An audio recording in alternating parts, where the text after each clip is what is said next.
Bismillahirrahmanirrahim. Alhamdulillah.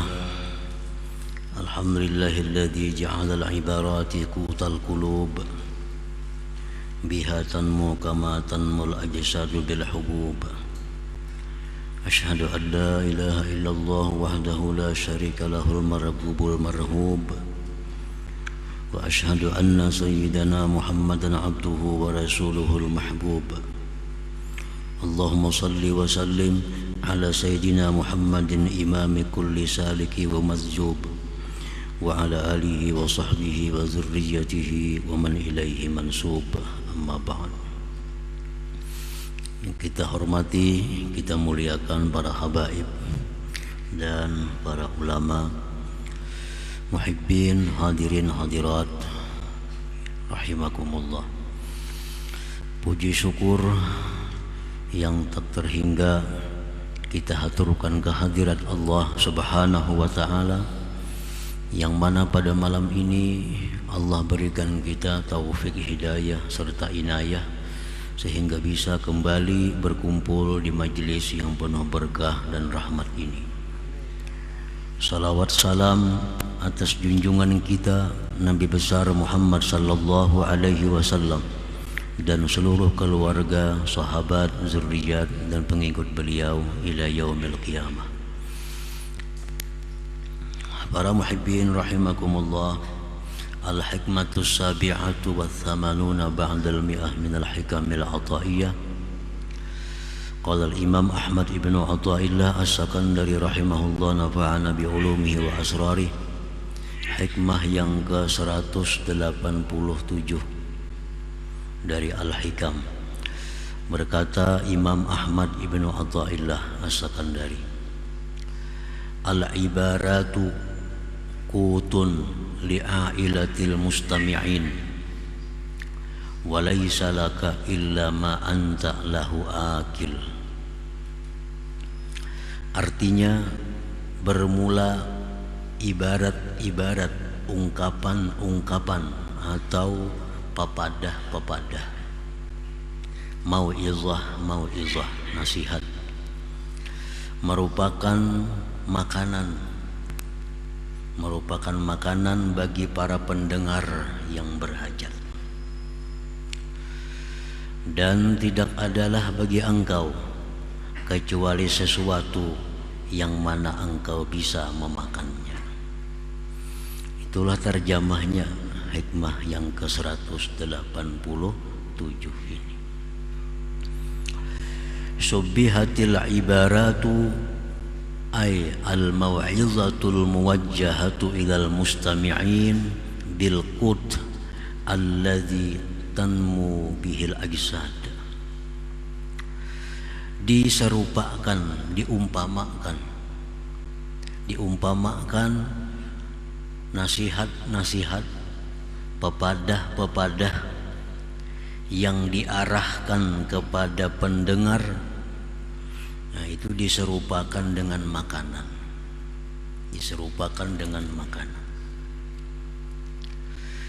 Yang dengan makanan itu menjadi tumbuhlah jasad-jasad.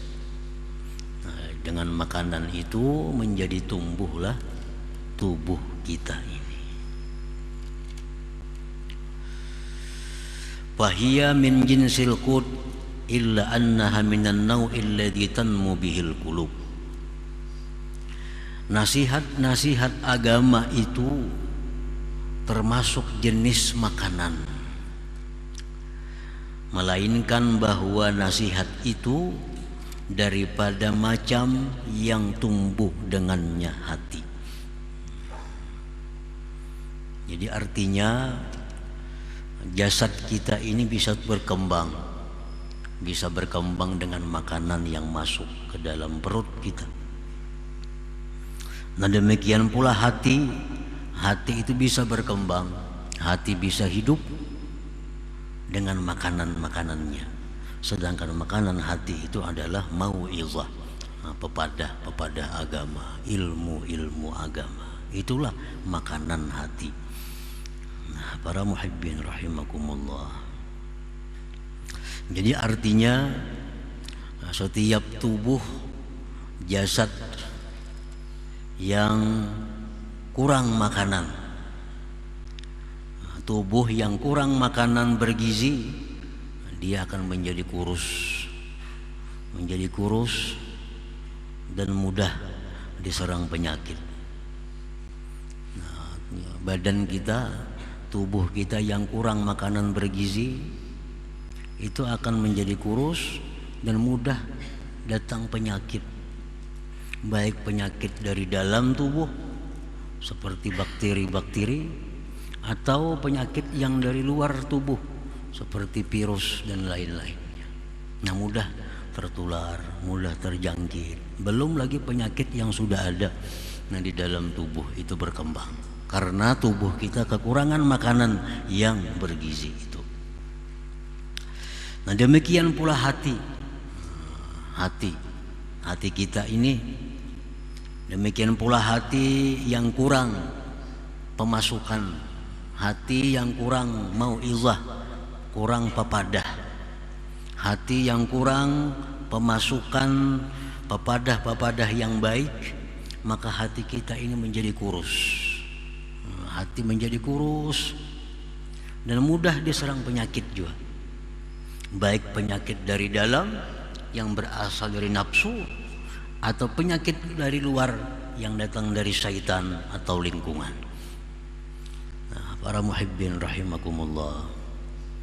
Jadi kedua itu makanan diperlukan oleh manusia. Jadi manusia bukan hanya punya tubuh yang sehat, tetapi juga hati yang sehat. Supaya tubuh sehat, cukupi dengan makanan yang baik, makanan bergizi.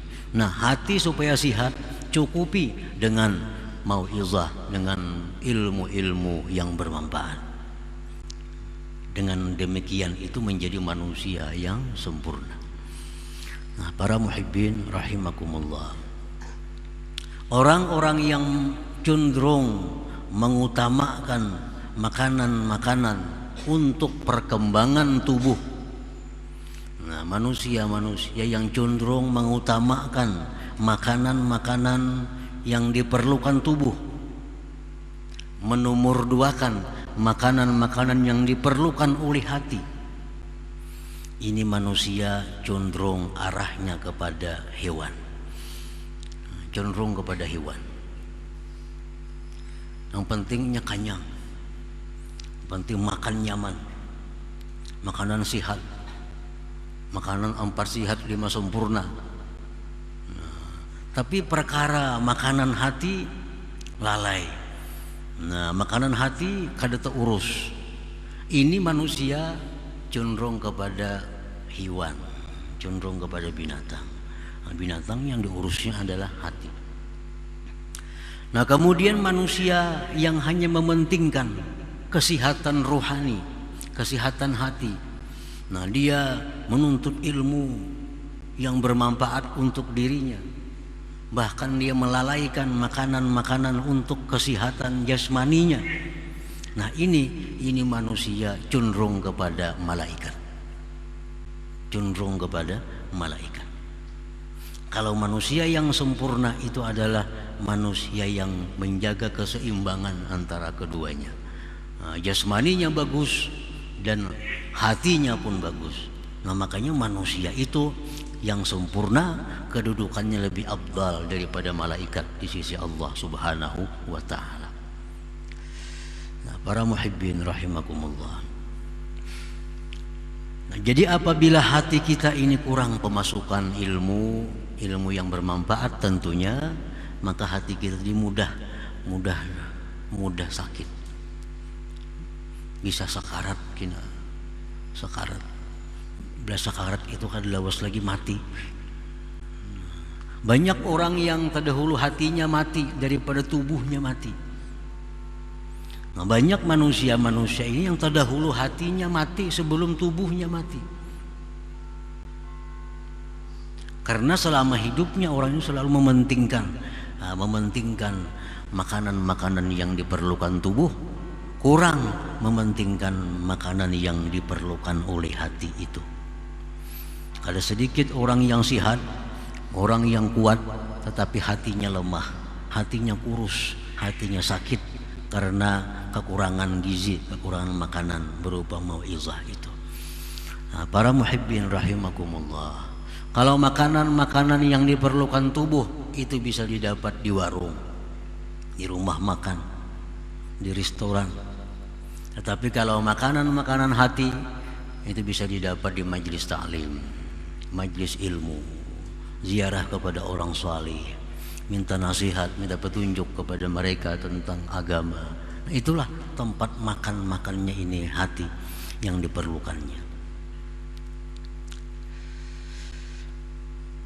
Nah, penyakit yang bisa menyerang hati manusia karena kekurangan ilmu, kekurangan mau'izah, seperti penyakit ria, itu jelas sudah. Orang yang ria itu orang yang hatinya sakit, kekurangan nasihat, kekurangan pemasukan agama, timbul ujub, sombong, dengki, dendam, kikir.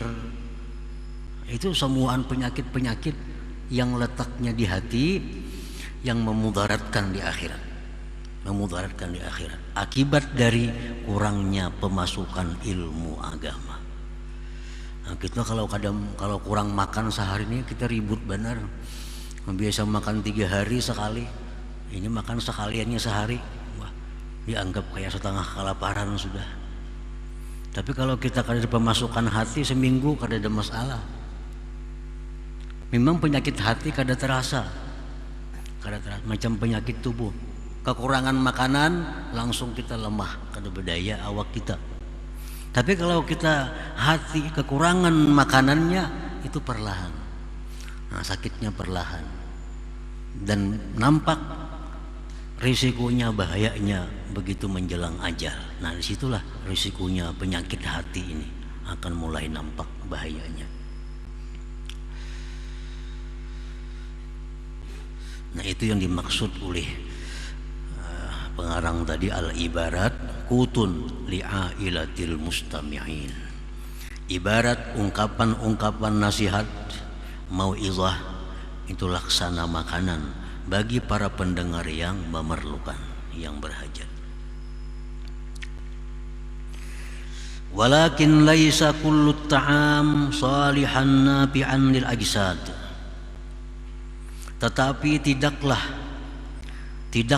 tiap-tiap makanan itu patut bermanfaat bagi seluruh tubuh, bagi tubuh manusia. Kada semuaan makanan itu patut bermanfaat bagi tubuh manusia, karena tubuh manusia ini kada sama. Ada nang anum masih kekanakan, ada nang remaja, ada nang setengah dewasa, ada nang tuha berpenyakitan. Jadi kada semuaan makanan itu bermanfaat bagi jasad, bagi tubuh.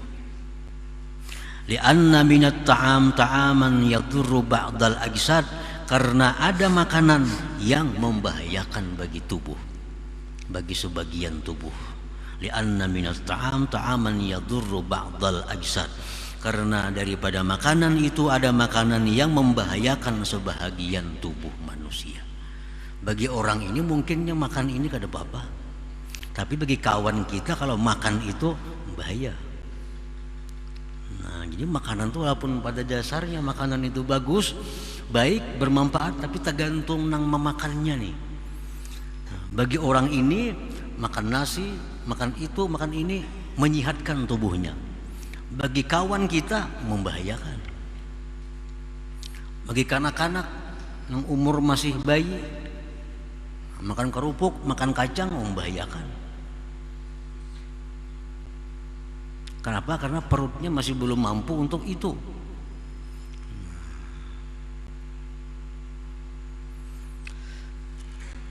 Walakin laisa kullu ta'am salihan nafi'anil ajsad, lianna minat ta'am ta'aman yadurru ba'dal ajsad.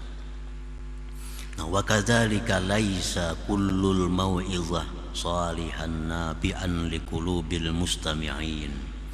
Seperti demikian pula bukanlah tiap-tiap nasihat, tiap-tiap papadah, tiap-tiap ilmu itu patut bermanfaat bagi hati orang yang mendengarnya. Ilmu pun demikian. Kalau semuaan ilmu bermanfaat untuk pendengar. Lianna minal mau'izah ma la yasluhu wa la yanfa'u bal yadurru li ba'dil mustami'in, karena sebagian daripada nasihat, sebagian daripada papadah itu ada yang tidak patut, tidak berguna, bahkan membahayakan bagi sebagian pendengarnya. Nah, ilmu pun demikian. Kada semua ilmu itu bisa diserap oleh pendengarnya. Kada semua ilmu baik didengar. Tapi ada ilmu-ilmu yang bermanfaat untuk sekelompok manusia, tapi justru membahayakan kepada kelompok yang lain. Jadi kada patut juga kita mengaji ke tiap-tiap pengajian. Barangkali kita lain golongannya, mesti dipilih juga. Majelis-majelis taklim itu belum tentu itu cocok dengan golongan kita, karena ada nasihat agama yang hanya patut untuk sekelompok orang, tapi justru membahayakan kepada kelompok yang lain. Kenapa? Karena ilmunya bagus, ilmunya sama-sama baik, cuma keadaan orang yang mendengar ini berbeda-beda. Kada sama pemahamannya, kada sama hatinya, kada sama dan sebagainya. Nah, contohnya kaman fil marhalatil ula bisuluk la yasluhu lahu ay yastami ala ibaratil muwajjahati lil arifin al wasilin. Seperti orang yang dalam perjalanan pertama, seperti orang yang dalam tahapan awal pada suluk, tidaklah patut baginya mendengari nasihat-nasihat, pepadah-pepadah yang ditujukan kepada orang-orang yang sudah ma'rifat yang sampai. Itu contohnya. Ini orang ini hanya hendak bermula suluk nih. Arti bermula suluk tuh orang ini hendak bujur-bujur menjalani agama. Hendak bujur-bujur menjalani agama, hendak bujur-bujur mendekatkan diri lawan Tuhan, bujur-bujur hendak dapat ma'rifatullah di dalam dunia ini. Nah, ini orang ngarannya permulaan suluk.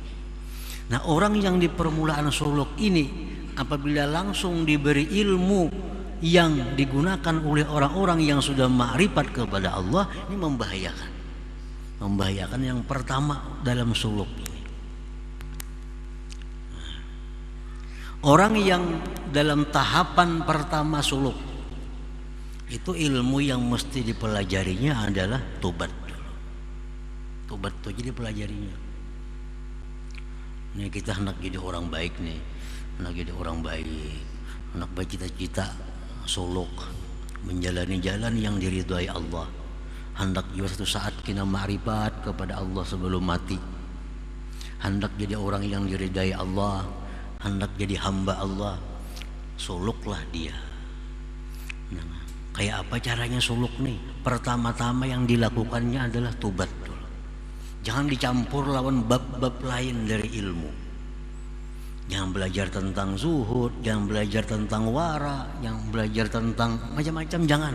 Khusus belajar tobat. Ya, orang hendak melangkah menjadi orang salikin. Nah, pelajari dulu tobat. Tobat ini dalam rangka takhliyah, pembersihan dirinya. Nah, belajar masalah tobat itu kada tuntung sehari dua hari, kada tuntung. Pada praktiknya makin lawas lagi. Jadi masak-masak belajar tobat nih macam apa supaya kita diterima mendaftar jadi orang salikin. Nah, jadi tobat itu artinya menyesali perbuatan dosa, berhenti melakukan dosa-dosa, mencita-citakan akan mengulang lagi. Itu 3 itu sudah nyata. Nah, langkah 4 rukun tobat ini apa? Mengembalikan kezaliman yang pernah dilakukan. Nah, ini yang berat. Mengembalikan raddul mazalim ila ahliha, mengembalikan kezaliman kepada ahlinya. Jadi Imam Ghazali mengatakan kalau perlu dia keliling dunia. Kalau dia merasa ada berbuat salah kepada orang di sekeliling dunia ini. Nah, kembalikan kezaliman itu.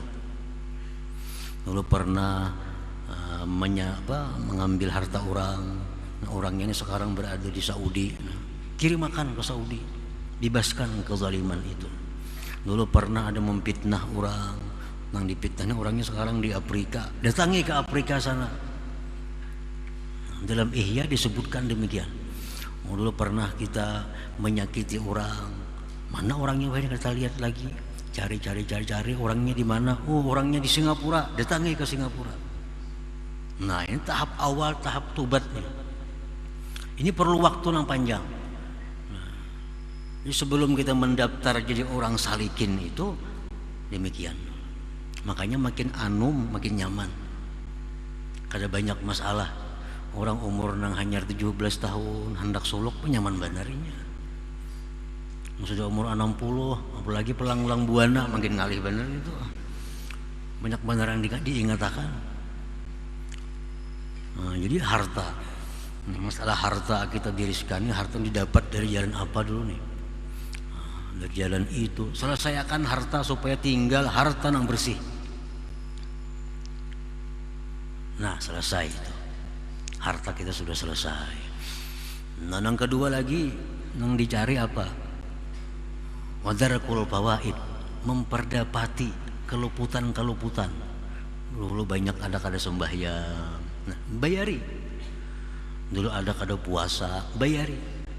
Dulu zakat kada biris, selesaikan. Nah, ini perlu waktu mungkin berbulan-bulan, bisa bertahun-tahun hanya mengurus urusan tobat ini. Nah, bagi ini orang yang dalam tahapan pertama suluk, jangan hendak belajar ilmu macam-macam, jangan hendak mendengar pengajian sana sini, itu aja diurus. Tobat dirisakan bujur-bujur. Nah, itu tadi maksudnya dari kaman fil marhalatil ula, seperti orang yang dalam tahapan awal bisuluk pada suluk, la yasluhu lahu, tidak patut bagi dia untuk mendengari hal-hal yang mengganggu pikirannya.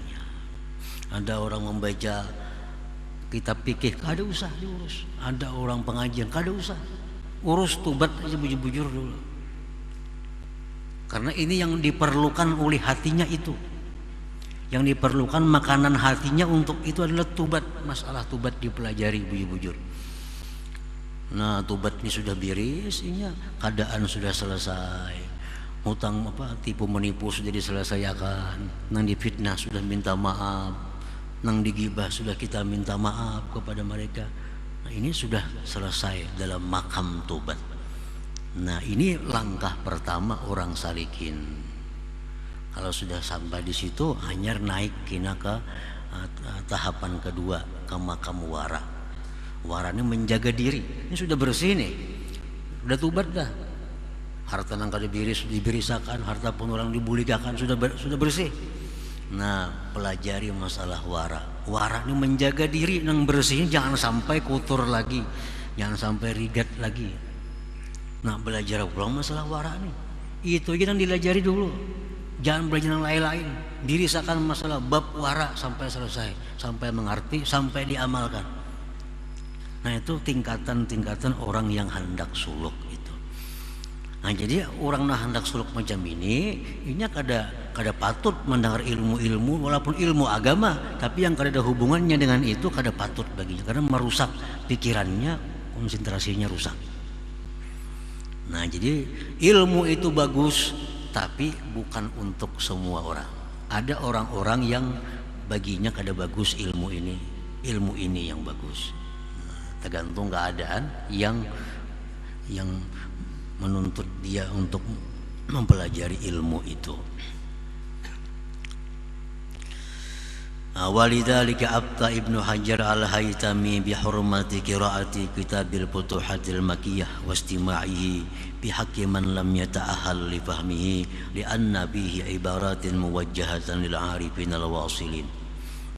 Oleh karena itu berfatwa Ibnu Hajar al-Haytami haram membaca, mendengari kitab yang namanya Futuhatul Makkiyah karangan Imam Ibnu Arabi. Haram belajar kitab itu pada orang-orang yang belum ahlinya memaham itu. Haram. Jadi ada kitab-kitab agama yang haram kita belajar, haram mengajarkannya. Kalau yang diajari ini belum ahlinya, belum sampai tingkatannya ke sana. Li'anna fihi, karena dalam kitab itu ada ibarat-ibarat yang diarahkan untuk orang-orang yang arif dengan Allah yang sudah wasil. Nah, kalau kita masuk ke sana membahayakan kita karena kondisi kita belum sampai ke sana. Nah, para muhibbin rahimakumullah, Rasulullah sallallahu alaihi wasallam bersabda, ma ahadun yuhadditsu qauman bihadisin la tablughuhu uquluhum illa kana fitnatan ala ba'dihim. Ujar Nabi, tidak ada seseorang yang mengajarkan kepada suatu kaum dengan pelajaran yang tidak sampai akal mereka ke sana. Nah, akalnya kada sampai ke sana. Ini orang ini hanya belajar parukunan, hanya belajar parukunan, hanya belajar sifat 20, akalnya nggak situ aja nyar.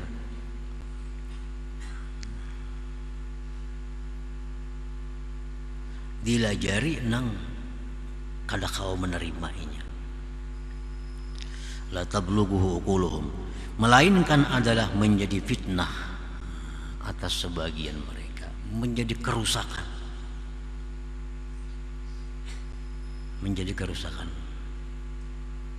Pada setiap ilmu-ilmu agama ini pada intinya adalah mendorong seseorang untuk makin rajin beribadah kepada Allah zahiran wa batina, zahir dan batin. Itu intinya. Kalau ada pelajaran-pelajaran agama yang melemahkan salah satu keduanya, berarti itu salah pemahaman. Setiap ilmu agama ini intinya adalah mendorong kita meningkatkan ibadah zahiran wa batina kepada Allah Subhanahu wa taala. Apabila ada pengajian-pengajian, pelajaran-pelajaran yang melemahkan salah satu keduanya, itu pengajian yang salah pemahamannya. Baik gurunya yang salah atau muridnya yang salah memahaminya. Misal sesudah belajar ilmu itu sembahyang pina kulir, bebirit pina kada bebirit lagi. Nah, ini berarti ada kesalahan ilmu, ada kesalahan pemahaman. Ada salah pemahaman. Nah, ini fitnah ngarannya. Orang dulunya taat lawan ibu bapak, imbah mengaji, wah ini wani lawan kuitan. Ini ada masalah pelajaran nih. Ilmunya bagus, mungkin nang mengajarkan ini keliru atau inya belajar kada sampai memaham. Pada setiap ilmu yang diajarkan Rasulullah itu pasti untuk meningkatkan kita ibadah kepada Allah baik zahir maupun batin. Kada mau timpang. Kada mau timpang. Nabi kita contohnya, contoh paling sempurna adalah Rasulullah SAW. Zahir beliau ibadahnya sempurna, batin beliau pun sempurna. Nabi sembahyang sunat, puasa sunat, sembahyang berjamaah. Itu Nabi. Itu ibadah zahirnya. Kalau hati Nabi sudah kada ada kisah lagi. Nah, itulah contoh pelajaran Nabi, bahwa yang diajarkan Nabi itu meningkatkan ibadah kita kepada Allah zahir dan batin. Kalau kita belajar ilmu membuat kita lemah salah satu di antara ibadah zahir atau batin, berarti ilmu itu ada masalah yang kita kada paham, atau yang mengajarkan kada memberi paham yang bagus kepada pendengarnya. Wa qala Ali radhiyallahu anhu, berkata Imam Ali, wa asyara ila sadrih, Imam Ali berkata dan beliau menunjuk ke dada beliau, Ujar Imam Ali, innaha huna la'uluman jamma. Ujar Sayyidina Ali bahwa di sini banyak ilmu. Menunjuk ke dada Sidin. Law wajadtu laha hamalah, jikalau aku dapati ada orang yang bisa menanggung ilmu itu. Artinya apa? Kada semua ilmu mesti disampaikan. Lihati orangnya. Ada orang bertakun Sayyidina Ali, ini kayak apa Sayyidina Ali ini? Kan jadi jawab Sidin. Dia orang amalar ilmu Sayyidina Ali itu bertakun kada mau jawab. Nah, kenapa Sidin kada menjawab? Nah, Sidin melihat ini orang kalau dijawab justru merusak dirinya, membahayakan dirinya. Nah, kan jadi jawab. Jadi kalau semua pertanyaan itu mesti dijawab. Dilihat yang bertakun memanfaatkan lawannya kalau dijawab. Nah ini bertakun. Kalau kita jawab, kita memanfaatkan lawan dirinya. Ini Sayyidina Ali demikian, Imam Malik demikian, Imam Syafi'i banyak pertanyaan-pertanyaan yang Sayyidina kada jawab. Kenapa? Karena kalau dijawab kada ada manfaatnya bagi yang bertakun itu, bagi yang bertanya itu. Nah jadi Sayyidina Ali dalam dadaku ini banyak ilmu. Ya kalau ada nang kawa menerimanya. Nah cuma kada kawa menerima. Ini hanya sebagian ilmu. Anjir Abu Hurairah, aku dapat daripada Rasulullah itu 2 kampil ilmu. 2 kampil, 2 karung ilmu. 1 karung ilmu aku sebarkan kepada manusia. 1 karungnya kalau aku sebarkan sembelih orang aku. Sekarungnya mau kau sebarkan sembelih orang aku, ya Abu Hurairah. Artinya apa? Bahwa memang ada ilmu itu yang dipelihara, yang hanya diberikan kepada segelintir orang yang bisa mengerti tentang itu. Karena semua ilmu mesti diajarkan, mesti dipelajari. Nah kita lihat keadaan-keadaannya. Nah itu yang dimaksud oleh Imam Ahmad ibnu Athaillah, walaysa laka illa ma anta lahu akil. Tidak ada bagi engkau kecuali yang engkau bisa memakannya, bisa mencernanya. Itu ilmu yang dipelajari. Jangan mempelajari ilmu yang kita belum mampu untuk mencernanya, justru akan membahayakan bagi hati kita. Nah selanjutnya hikmah yang ke-188, insyaallah. La hadratin Nabi sallallahu alaihi wasallam, al-Fatihah.